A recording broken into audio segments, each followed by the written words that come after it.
The large view screen on the UES Dauntless showed the alien ship for the first time. It was smooth and white, with no sharp edges. It looked like a giant teardrop floating in space. Commander Tae-ho Kim stood tall on the bridge. His dark uniform fit perfectly on his strong frame. He took a deep breath. "Are all systems ready for first contact?" he asked. "Yes, sir," said Lieutenant Do Hyun Kang from his station. "Translation programs are online. Defense shields at full power, just in case." Tae-ho nodded. Humanity had been alone in space for so long. Now, they were about to meet their first alien race. Everything would change today. "Open the channel," Tae-ho ordered. The screen flickered. Then they saw the aliens for the first time. The Veldari had pale blue skin and large black eyes. They had no hair, and their heads were slightly larger than human heads. They wore simple, gray uniforms. "I am Commander Tae-ho Kim of Earth. We come in peace and wish to establish friendly relations," Tae-ho said clearly. The alien in the center of the screen blinked slowly. "I am High Observer Thex of the Veldari Collective. We accept your greeting." Captain Ji-woo Park stood beside Tae-ho. She was the military expert on the team. She watched the aliens closely, looking for any signs of threat. The Veldari moved very little. Their faces showed no emotion. "We would like to meet in person," Tae-ho said. "We can come to your ship, or you can come to ours." High Observer Thex tilted his head. "We will send a small team to your vessel. Prepare your docking bay in 2 hours." The screen went dark. "Well, that was short," said Soo Jin-yoon, the ship's chief scientist. She pushed her glasses up her nose. "They don't seem very friendly." "Or very unfriendly," Tae-ho said. "They're just different. We need to be careful not to judge them by human standards." 2 hours later, 5 Veldari stood in the docking bay of the Dauntless. They were taller than they had looked on screen. None of them carried visible weapons. Tae-ho stepped forward with Ji-woo and Soo-jin beside him. "Welcome aboard the Dauntless. We are honored to be the first humans to meet your kind." High Observer Thex looked around the bay with his large black eyes. "Your ship design is interesting. Less efficient than ours, but interesting." Ji-woo frowned slightly. Tae-ho gave her a warning look. "We have prepared a meeting room," Tae-ho said smoothly. "And some food, if you would like to try Earth cuisine." The aliens looked at each other. "Food?" one of them asked. "You wish us to consume nutrition during diplomatic talks?" Soo-jin stepped forward. "It's a human custom to share food during important meetings. It helps us build trust." "A waste of time and resources," High Observer Thex said. "But we will observe your customs." As they walked to the meeting room, Tae-ho noticed how the Veldari moved. They were perfectly in step with each other. Their movements were exact and efficient. They reminded him of robots or soldiers on parade. In the meeting room, Engineer Jung Seo Choi had prepared a simple spread of foods: fruits, bread, and some sweets. The Veldari sat down but did not touch anything. "Your species appears highly emotional," High Observer Thex said suddenly. "You make many facial expressions. Is this normal?" Ji-woo looked surprised. "Yes, it's normal for us. Don't Veldari show emotions?"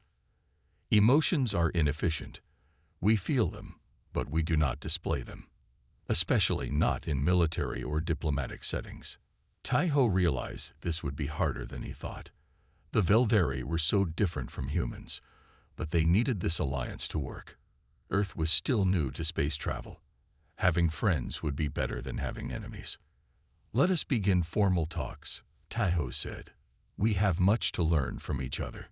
High Observer Thex nodded once. "Indeed, and we have urgent matters to discuss. There is a threat in this sector of space that concerns us both." Tae-ho felt his heart beat faster. "What kind of threat?" "A species we call the Scourge," Thex said. His voice stayed flat, but his words were chilling. "They do not communicate. They do not negotiate. They only consume. and they are coming this way. Jai Wu looked at Tai Ho with worry in her eyes. Their first alien contact, and already they faced a possible war. 3 days after first contact, Admiral Han Bin Li arrived on the UES Dauntless. His ship, the much larger UES Fortress, stayed in orbit nearby. The admiral was a serious man with gray in his hair. His face showed the weight of command. "Commander Kim, it's good to see you," Han Bin said as he stepped onto the bridge. "Earth Command sent me as soon as they heard about these scourge creatures." Tai Ho nodded. "Sir, the Veldari have shared data about the scourge. It's not good news." They walked to the meeting room where the Veldari waited. High Observer Thex stood when they entered. The other 4 Veldari remained seated, their faces blank. "Admiral Li, this is High Observer Thex of the Veldari," Tai Ho said. "High Observer, this is Admiral Han Bin Li of Earth Fleet Command." Thex gave a small bow. "Your rank indicates you have authority to make decisions for human military forces. This is efficient." Han Bin raised an eyebrow, but kept his face neutral. "I am authorized to discuss joint operations against the Scourge, yes." Su Jin Yun touched a control panel, and a large star map appeared in the middle of the room. Red dots moved across it slowly. "These are the Scourge ships," Su Jin explained. "Based on Veldari data, they will reach the joint human-Veldari mining colony on planet K7 in 3 weeks. "How many ships?" Han Bin asked. 27, Thex said. "Each carries approximately 5,000 warrior drones. They are not intelligent individually, but they follow the commands of their hive mind perfectly." Jai Wu studied the map. "Their ships are faster than ours, but less armored. Our weapons should damage them effectively." "They will target K7 first," said Thex. "The planet has minerals they need to build more ships. If they take K7, they will be stronger when they reach Earth or the Veldari homeworlds." The room was quiet. Everyone understood what was at stake. Han Bin leaned forward. "We need to stop them at K7. We cannot let them grow stronger." "Agreed," said Thex. "The Veldari High Command has authorized me to offer an alliance with humans against this threat." "An alliance?" Tai Ho asked, surprised. "I thought we were just sharing information." Thex blinked slowly. "The situation has changed. New data shows the Scourge fleet is larger than we expected. The Veldari cannot defeat them alone." "And you think humans can help?" Ji Wu asked. "Your species fights differently than ours," Thex said. "Veldari fight with logic and precision, but we have observed humans are unpredictable in battle. This confuses the Scourge hive mind." Su Jin smiled a little. "He's saying we're crazy, but in a useful way." Admiral Han Bin nodded. "Very well. Earth will join your fight. We'll send ships to K7 immediately." Military strategist Su Jin stepped forward. She had been quiet until now. "I suggest we combine our forces. Veldari precision with human creativity." "How many ships can Earth provide?" Thex asked. 5 capital ships and 12 support vessels," Han Bin said, "with full crews and fighter squadrons." Thex looked impressed, or as impressed as a Veldari could look. "This is acceptable. The Veldari will send 7 capital ships. Together, we may have enough force to stop the Scourge." Tai Ho looked at the map again. "When do we leave?" "Immediately," Han Bin said. "Every hour counts." "Our ships will be ready to depart in 6 hours," Thex said. "We will rendezvous at K7 in 5 days." Tai Ho noticed something odd in Thex's voice. "Is there a problem?" Thex hesitated. "Your admiral mentioned you will need time for preparation before the battle." "Yes," Han Bin said. "Standard procedure. Our troops will need at least 24 hours to prepare mentally and physically for combat." The Veldari looked at each other. Something close to confusion crossed their faces. "This is inefficient," Thex said. "What preparations require a full day?" Han Bin smiled grimly. "Trust me, High Observer. You'll want our troops ready their way, not yours. After the meeting, Ji Woo caught up with Tai Ho in the hallway. Did you see their reaction when the Admiral mentioned preparation time? Tai Ho nodded. They don't understand human ways, but they will. Do you think they'll be horrified when they see how we prepare for battle?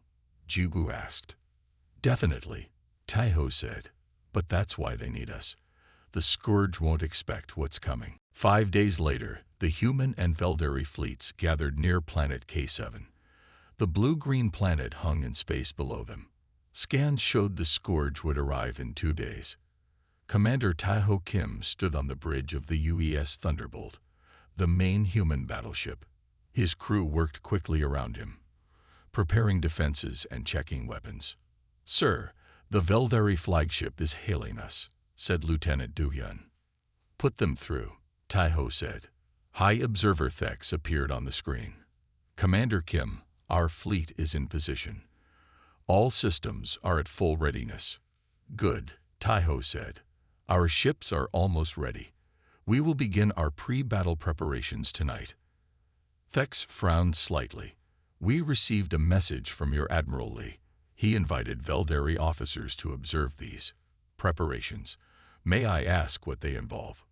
Tai-ho smiled. "It's tradition, High Observer. A way to strengthen our forces before battle." "Very well," Thex said. "I will come with 2 observers. We are curious about human methods." When the call ended, Captain Ji Woo approached Tai-ho. "Are you sure it's a good idea to let them watch? They might not understand." "They need to see who they're fighting with," Tai-ho said. "Better they learn now than during the battle." Later that day, Tai-ho visited the ship's kitchens. Chef Min Ho-song was busy directing his staff. The smell of cooking food filled the air. "How's it coming?" Tai-ho asked. Min Ho smiled proudly. "We're preparing the best feast these soldiers have ever had, Commander. Food from every Earth region. Meat, vegetables, desserts, everything." "Good," Tai-ho said. "Make sure there's enough for our Veldari guests too." "Do they even eat the same foods as us?" Min Ho asked. "Their reports say they can eat most Earth foods," Tai-ho said. "Whether they will is another question." In the mess hall, Engineer Jun Seo was hanging colorful lights. Other crew members moved tables to create a large open space. "Is the music system ready?" Tai-ho asked. "Yes, sir," Jun Seo said. "And I've set up the memorial wall for photos of family and friends." Tai-ho nodded with approval. "Perfect. The feast starts at 1800 hours. At exactly 1800, High Observer Thex and 2 other Veldari officers arrived at the Thunderbolt's mess hall. They stopped in the doorway, clearly shocked. The large room was filled with humans. Some were already eating at tables covered with food. Others were dancing to loud music. Laughter and talking filled the air. In one corner, a group played cards. In another, soldiers arm wrestled while others cheered. "What is this?" Thex asked, his voice showing rare emotion. Lieutenant Do-hyun approached them. "This is our pre-battle feast, High Observer. Would you like some food?" "This is how you prepare for battle?" one of the Veldari officers asked.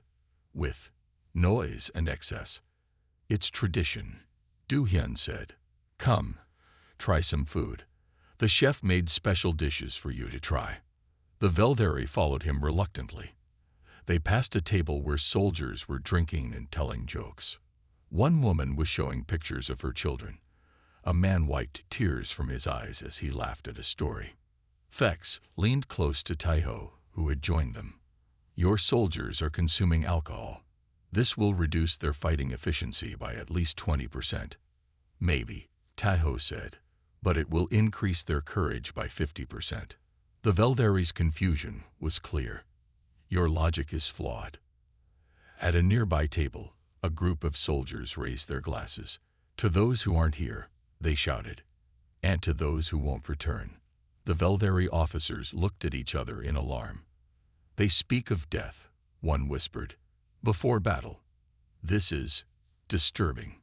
Observer Thex watched the humans with growing concern. I must report this to Veldari High Command. Your troops appear to be malfunctioning. This isn't a malfunction, Taiho said calmly. This is human nature. As the night continued, the Veldari stood rigid and uncomfortable while the human celebration grew louder around them. They watched with a mixture of horror and fascination as the feast continued. I do not understand, Thex said finally. Tomorrow we face death. Yet your people act as if it a celebration. That's exactly right, Taiho said. And that's why the Scourge should fear us. The mess hall of the UES Thunderbolt was now full of people, soldiers, pilots, engineers, and medical staff, all gathered together. The smell of food filled the air. Chef Min-ho moved between the tables, making sure everyone had enough to eat. He had worked for hours to prepare this feast. There were dishes from Korea, America, India, Brazil, and many other Earth regions. Try the beef bulgogi, Min-ho told a young pilot. I made it with my grandmother's recipe. At the main table, Commander Taiho sat with Admiral Hanbin and the Veldari visitors. High Observer Thex watched as humans filled their plates with food. You eat more than you need, Thex said. Veldari consume exactly 2,000 calories per day. No more, no less. Admiral Hanbin laughed. Food isn't just fuel for humans, Observer Thex. It's pleasure. It's culture. It's memory. Inefficient, said Thex. His large black eyes moved across the room. And why do they waste energy dancing? Su Jin-yoon, who sat nearby, smiled. Because tomorrow we might die. So tonight we live. The Veldari officers looked at each other with confusion. One of them was recording everything with a small device. Captain Ji-woo noticed this. Are you sending reports to your fleet? Yes, said the Veldari officer. This behavior is unexpected. Our scientists wish to study it. Jae-woo laughed. Tell them to come join us instead of just studying us. On the other side of the room, Engineer Jun-seo noticed the Veldari sitting stiffly at the table. They had not touched any food. He filled a plate with small portions of different dishes and walked over to them. You should try some food, Jun-seo said with a friendly smile. Eating together is how humans build trust. We do not require. Thex began. Just try. Jun-seo pushed the plate toward them. Start with the rice. It's simple. Reluctantly, Thex picked up a small piece of rice with his long, thin fingers. He put it in his mouth. His eyes widened slightly. It has flavor, he said, sounding surprised. Of course it has flavor, Jun-seo laughed. Try the kimchi next. It's spicy. Slowly, the other Veldari began to try small bites of food. Their expressions didn't change much, but they didn't stop eating. Across the room, a group of soldiers began singing. It was an old battle song with deep voices and a strong beat. More people joined in. What is that noise? Asked one of the Veldari. A song, Taiho explained, about brave soldiers facing death. You sing about death. The Veldari seemed horrified. Before battle, it helps us face our fears, said Taiho. What do Veldari do before battle? We meditate. We check our weapons. We review battle plans. Thex said. We do not feast. Lieutenant Do-hyun joined their table with a bottle in his hand. Would our guests like a drink? He asked. What is it? Thex asked. Soju, a traditional Korean drink. Admiral Hanbin smiled. Be careful, High Observer. It's stronger than it tastes. Thex looked at the clear liquid. This is alcohol. It will impair judgment and reaction time. Exactly, said Do-hyun. Sometimes it's good to stop thinking so clearly. The Veldari declined the drinks, but watched with growing concern as humans around them became louder and more emotional. In one corner, Medical Officer Su Min-hwang noticed the Veldari's discomfort. She approached their table. You look confused, she said gently. We are, Thex admitted. Your people act as if there is no battle tomorrow. They laugh. They waste energy. Some are crying while others sing. It makes no sense. Sumin sat down beside them. Would you like me to explain? Thex looked at his fellow officers, then nodded. Yes. Our scientists cannot understand this behavior. It seems harmful to battle readiness. Actually, it's the opposite, Sumin said. This feast has many purposes. It's not just about food. What are these purposes? Thex asked. For the first time, he sounded truly interested. Sumin smiled. The feast builds unity. See how everyone shares food and stories. Tomorrow, they will fight better together because tonight they are friends, not just soldiers. The Veldari looked around the room with new eyes. They began to see patterns in what had looked like chaos. There is more, isn't there? Thex asked quietly. Much more, Sumin said. And by morning, you'll understand why the Scourge should fear humans more than Veldari. As the night went on, the mess hall remained full of activity. Some soldiers had moved tables to create a dance floor. Others sat in quiet corners, writing letters or looking at pictures. Medical Officer Sumin led the Veldari to a quieter area where they could talk. High Observer Thex seemed genuinely interested now. You said this feast serves many purposes, Thex said. Please explain more. Sumin nodded. First, it helps us release stress. Battle is hard on the mind. This celebration lets soldiers relax before they must focus. Veldari do not feel stress before battle, one of the other aliens said. Really? Sumin raised an eyebrow. Or do you just hide it? The Veldari did not answer. Second, Sumin continued, good food makes the body strong. Our chef made sure everyone got protein, vitamins, and energy for tomorrow. Thex nodded. This is logical, but you could achieve the same with simple nutrition bars. But would soldiers enjoy that? Sumin asked. Would it make them happy? Happiness is not relevant to battle performance, Thex said. From across the room, translator Yunji Choi noticed the conversation. She walked over and sat down with them. May I join? She asked. I studied Veldari culture. Please, Sumin said. Perhaps you can help our guests understand. Yunji looked at the Veldari. In your culture, you separate mind from body, correct? Emotions from actions. Yes, Thex said. Emotions cloud judgment. We feel them, but we control them strictly. Humans are different, Yunji said. Our emotions can make us stronger. Fear can make us run faster. Love can make us fight harder. Joy can help us endure pain. The Veldari scientists took notes on their devices. They seemed fascinated but confused. Have you ever heard of last meals? Yunji asked. No, Thex said. In human history, prisoners facing execution were often given a special last meal of their choice, Yunji explained. It was a final kindness before death. The Veldari looked shocked. Your feast is based on this concept. You expect to die. Not expect, Sumin said carefully, but we accept it as possible. Every soldier here knows tomorrow could be their last day. And yet they smile. Thex was clearly struggling to understand. Because of that, not despite it, Sumin said, life is precious because it ends. At another table, Administrator Hyun Mukang was showing the Veldari a small photo of his family. My wife and son, he said proudly. He's 5 years old. Why do you carry this image? The Veldari asked.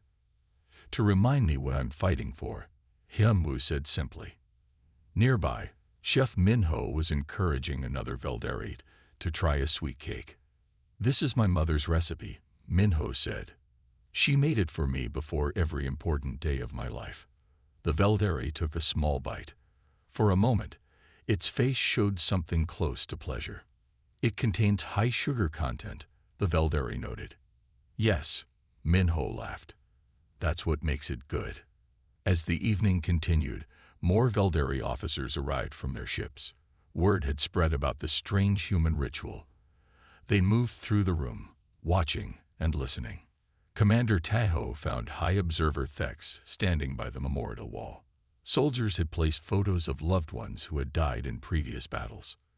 "These are your fallen comrades?" Thex asked quietly. "Yes," Taiho said. "We remember them before we fight."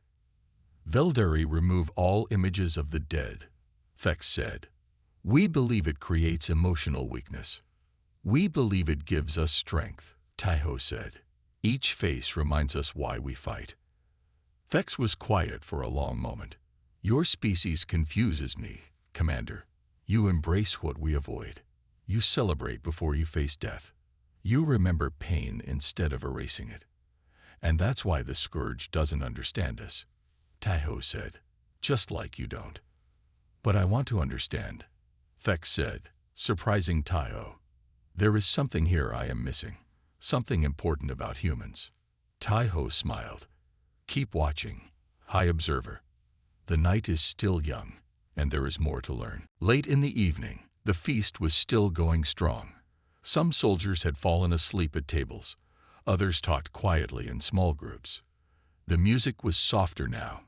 Captain Jiwoo found High Observer Thex and his fellow Veldari sitting with Commander Taiho and Admiral Hanbin.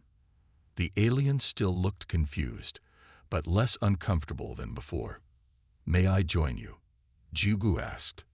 "Please," said Thex. "We were discussing human battle tactics." Jiwoo sat down. She noticed the Veldari had actually tried some food. Their plates had small bites taken from different dishes. "Did you enjoy the food?" she asked. "It was interesting," Thex said. "Unnecessary, but interesting." Admiral Hanbin laughed. "You still don't understand, do you?"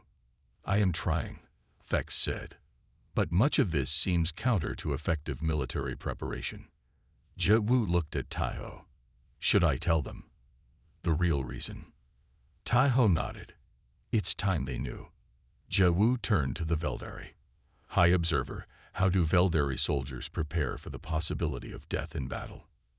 Thex blinked slowly. "We do not. Death is simply a possible outcome. We accept it as part of military service. But do you think about it? Really think about what it means to die?" Jiwoo pressed. "No. Such thoughts would reduce fighting efficiency. We train our soldiers to block such awareness." Jiwoo nodded. "That's the difference. Humans don't block it. We face it directly." The Veldari officers leaned forward, interested. "This feast," Jiwoo continued, "is about looking death in the eye. We eat well, we laugh, we love, we remember joy, because tomorrow some of us will die." The room grew quiet. Even the other Veldari seemed to sense the importance of her words. "We feast before battle because we understand exactly what we're risking," Jiwoo said. "Not just in an abstract way. Each person here knows they might never eat good food again, never see their family again, never feel joy again." The Veldari officers looked shocked. One of them actually dropped its data device. "You send soldiers into battle with the full emotional awareness of their own mortality?" Thex asked, his voice showing true horror for the first time. "Yes," Admiral Hanbin said simply. "That's what makes us dangerous." "But how can they function with such awareness?" another Veldari asked. "The fear would be overwhelming. That's what the feast is for," Taiho explained. "We don't deny the fear. We transform it. We celebrate being alive right now together. We honor what we're fighting for." Jiwoo looked directly at Thex. "Your soldiers fight because they're trained to follow orders. Ours fight because they've decided some things are worth dying for." The Veldari were completely silent. Their usual calm was gone. They looked truly disturbed. "In our history," Jiwoo continued, "we found that soldiers who understand exactly what they're sacrificing fight harder than those who don't. They don't give up. They don't surrender. They find strength in facing the truth." "This is why you invited us to observe," Thex said slowly. "You wanted us to see this. This. Courage," Taiho said. "The word you're looking for is courage." "It's not logical," one Veldari scientist said. "Fighting is more efficient when emotions are controlled." Is it? Admiral Hanbin asked. Then why has your species been fighting the scourge for 20 years without victory? The question hung in the air. The Veldari had no answer. Thex stood up suddenly. His tall frame seemed to shake slightly. I must report this to High Command immediately, he said. This changes our understanding of humans completely. As Thex turned to leave, Jiwoo called after him. High Observer, there's one more thing you should know. Thex paused. Yes. Tomorrow, when we face the scourge, watch how we fight. We aren't just fighting to win. We're fighting for everyone at this table. For everyone back home. That's what makes us different from both Veldari and Scourge. Thex stared at her for a long moment. You are correct, Captain Park. I will be watching very carefully tomorrow. As the Veldari left the mess hall, Admiral Hanbin turned to Taiho and Jiwoo. Do you think they understand now? He asked. No, Taiho said. They won't truly understand until they see us fight. The rescue mission was over, but the tension remained thick in the ship's main conference room.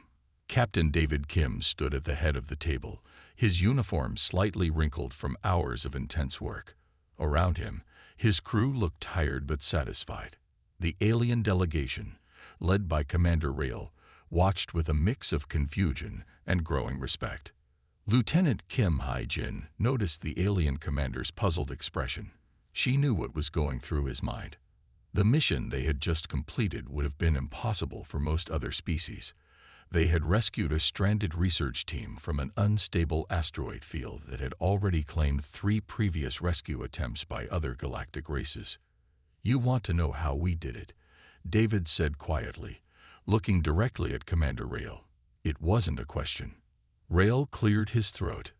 His species, the Nairobi, prided themselves on strategic thinking and advanced technology. Yet they had watched in complete amazement as the human crew navigated impossible conditions with a calm that seemed almost supernatural. We have reviewed the mission logs, Rail began, and your approach defies all standard rescue protocols. Chef Park Jae-sung chuckled. He was still wearing his cooking apron, a detail that made the aliens even more confused. It's about the meal, he said simply. Commander Rail's translator struggled to process the statement. A meal? How could a meal possibly impact a complex rescue operation? Lieutenant Hae-jin stepped forward. She pulled up a holographic display showing brain scans, chemical compositions, and team performance metrics. Our pre-mission feast is more than just eating, she explained. It's a carefully designed psychological preparation technique.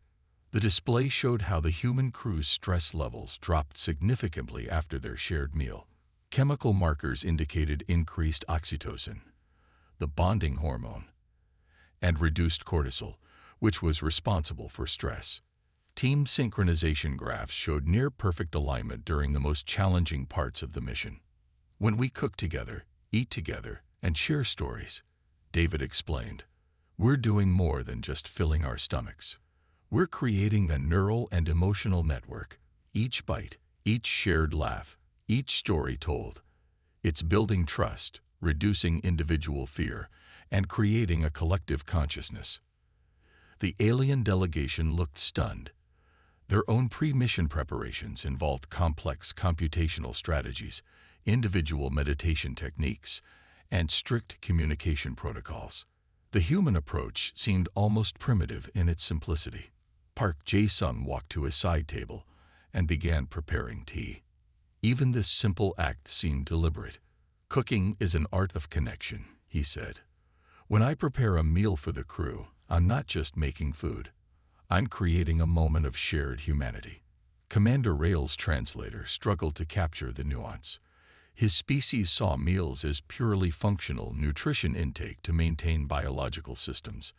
But what the humans described was something entirely different.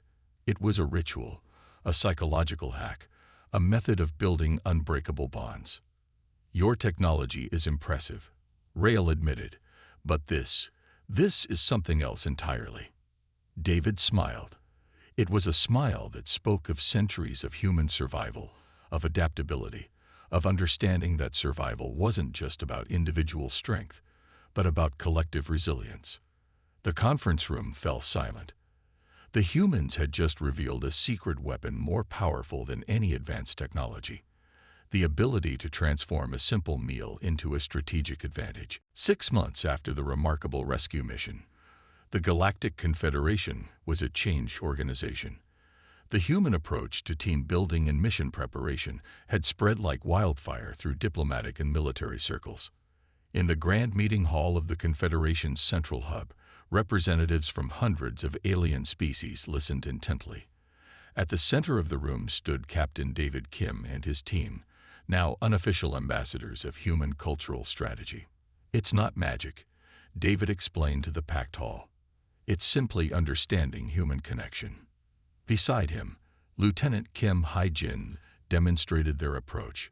She had brought cooking equipment and ingredients from multiple star systems. The hall watched in fascination as she began to prepare a meal that would explain more than any technical presentation ever could. Chef Park Jae-sung stood nearby, his hands moving with practiced skill. He was preparing multiple dishes, some traditional human recipes, others fusion creations that blended flavors from different alien cultures. Each movement was deliberate, each ingredient carefully chosen. Commander Rail, who had once been skeptical, now sat in the front row as a strong supporter of human methods. His own species had begun adopting similar techniques, with surprising results. Their mission success rates had increased by 67% after implementing human-inspired team preparation strategies. The holographic displays around the hall showed data from various missions. Blue graphs represented traditional alien preparation methods. Red graphs showed human-inspired approaches. The difference was stark and undeniable. The human method consistently showed higher team cohesion, lower stress levels, and significantly improved mission outcomes. "Sharing a meal is more than eating," Hae-jin told the audience. "It's about creating a moment of unity. When people sit together, they become more than individuals. They become a team." She began cooking a complex dish that required multiple people to prepare. Volunteers from different alien species were invited to help. Their initial awkwardness slowly transformed into cooperation. Hands that had never touched before worked together, cutting vegetables, mixing ingredients, sharing smiles. The dish was a metaphor, different ingredients coming together to create something greater than its parts, just like a successful mission team. David watched the demonstration, a small smile on his face. Humanity had always been good at this, finding connection in the most unexpected places.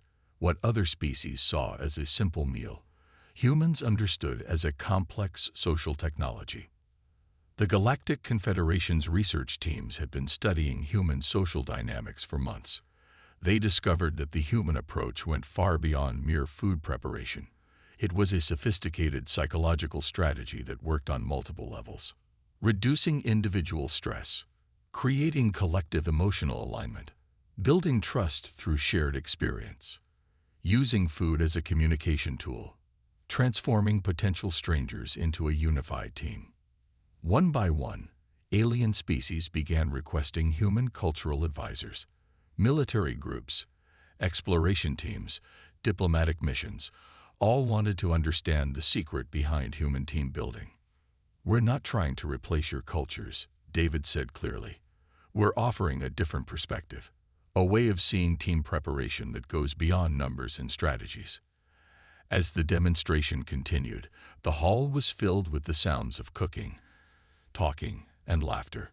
Alien species that had previously communicated only through strict protocols were now sharing meals, sharing stories. Chef Park finished the final dish, a massive platter that combined flavors from multiple star systems. It was more than food. It was a statement, a declaration that connection could happen anywhere, between anyone, with the right approach. The Galactic Confederation would never be the same.